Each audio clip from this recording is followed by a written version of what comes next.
buat kalian. Jadi kan lagi booming nih kasus gagal ginjal akut pada anak-anak yang terjadi secara misterius, penyebabnya belum diketahui. Si kecil awalnya sakit, batuk, demam, pilek, diare seperti biasa, tapi akhirnya berujung dengan kondisi gagal ginjal akut. Penurunan fungsi ginjal yang terjadi secara signifikan, ditandai dengan menurunnya produksi urin si kecil, bahkan dalam 24 jam nggak kencing sama sekali. Kasus ini juga sudah ada di Indonesia, bahkan per tanggal 18 Oktober kemarin kasusnya sudah naik jadi 192 kasus. Sampai-sampai mungkin kalian juga sudah baca tentang berita ini kemarin naik ya per tanggal 18 untuk menghindari dulu penggunaan obat sirup paracetamol. Kenapa sih? Padahal paracetamol sirup ini kan sudah dari dulu kita kenal sebagai penurun demam yang udah dipakai dari dulu.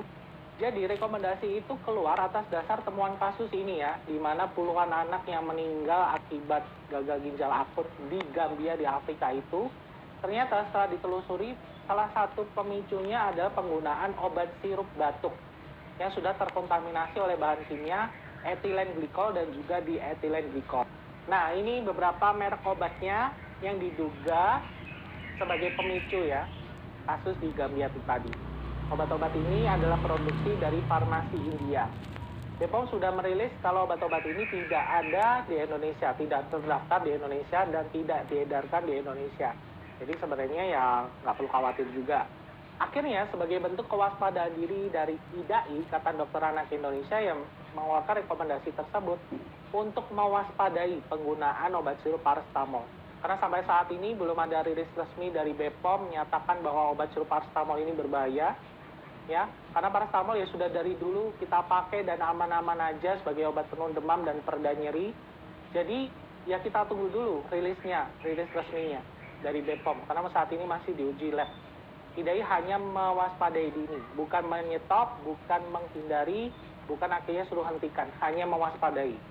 Ini bukan akhirnya membuat kalian para orang tua jadi panik, takut mau pakai obat sirup paracetamol. Balik lagi, ini belum terbukti sebagai penyebab dari kasus gagal ginjal akut tadi yang terjadi pada anak-anak. Alternatifnya gimana kalau misalnya anak saya demam nih dok, saya sudah dengar berita itu udah parno duluan. Ya sebenarnya kalian bisa redakan dulu demam si anak dengan mengompres air hangat. Atau bisa juga menggunakan obat penurun demam paracetamol selain sirup kalau misalkan memang kalian masih waspada banget. Misal obat tablet yang digerus, yang sudah disesuaikan dosisnya, dijadikan puyer. Atau bisa juga gunakan paracetamol sup yang dimasukkan